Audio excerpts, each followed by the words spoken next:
Sa panahon natin ngayon talagang napakarami ng inilalabas na bagong motor sa iba't ibang brand dito sa atin sa Pilipinas. Talagang marami na tayong pagpipilian, scooter man yan, underbone o kahit sa mga higher cc. Ganun pa man kahit napakarami ng brand ang lumalabas sa mga underbone scooter, talagang nandito pa rin yung king of underbone natin, ang Raider R150 carb type.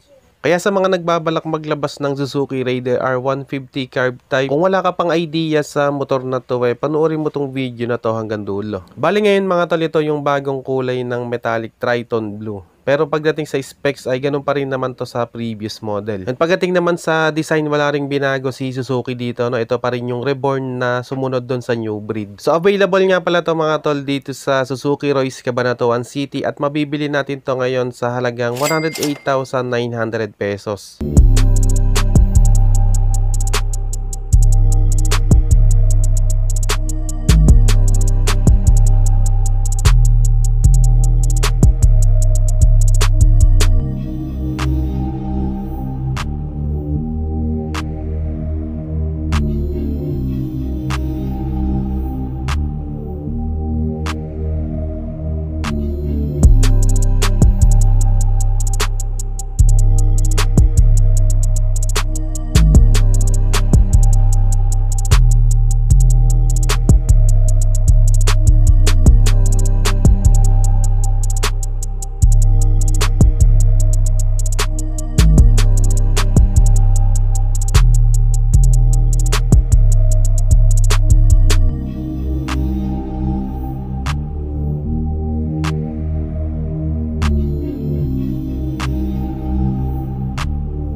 Pagdating sa looks dito sa headlight natin, maganda yung paint niya, glossy yung finish at meron siyang logo ng Suzuki sa gitna. And pagdating naman dito sa bandang gilid mga tol, kulay itim naman yung paint niya dito, na glossy rin yung finish, tapos meron siyang decals dito na parang pakpak. Pagdating naman dito sa part na to, sa bandang baba, may pagka-sharp din yung design niya dito, yung pinaka-fairings niya.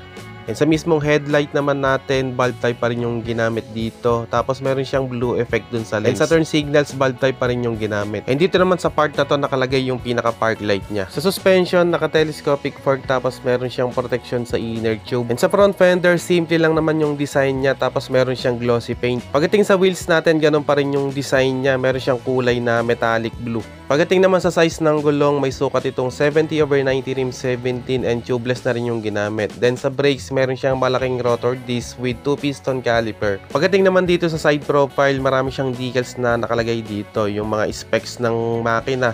Tulad ng double overhead cam 4 valve, Suzuki Advanced Cooling System at yung pinaka-branding niya, no? And pagdating naman dito sa bandang likod, nakalagay naman dito Hyper Underbone R150. Tapos yung pinaka-background color niya, metallic black. Pagdating naman dito sa taillight natin, integrated yung design niya, no? Pero ito pa rin naman yung dati ng design niya. Tapos bulb type yung mga ginamit na ilaw dito. Simple lang naman yung design ng muffler, kulay itim yung tip, tapos meron siyang heat guard na stainless. Sa footrest naman, sa pinakatapakan ng rider, ganun pa rin goma yung ginamit dito. And sa shifter naman, so same pa rin naman yan sa previous model. And dito naman sa pillion, alloy naman yung ginamit dito. Pagdating sa suspension, of course, naka monoshock tayo dito. At syempre sa gulong naman, tubeless na may sukat na 80/90 rim 17. And this brake naman yung preno natin sa likod na may single piston caliper. And dito naman sa pinakabatok niya, meron siyang parang gills dito. So nakakatulong din yan para sa cooling system, ano, sumisingaw rin yan yung init ng makina. Pagdating sa meter panel, ganun pa rin yung design niya, combination ng analog and digital.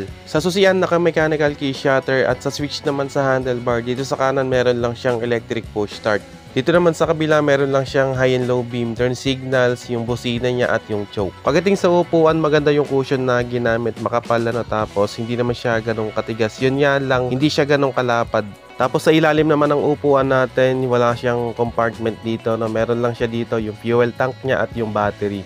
And speaking of fuel tank, may sukat itong 4.2 liters fuel tank capacity. Pagdating sa seat height, pasok to sa seat height ng mga Pinoy, may sukat itong 764mm, tapos yung ground clearance naman niya 140mm. And pagdating sa timbang, may bigat itong 107kg.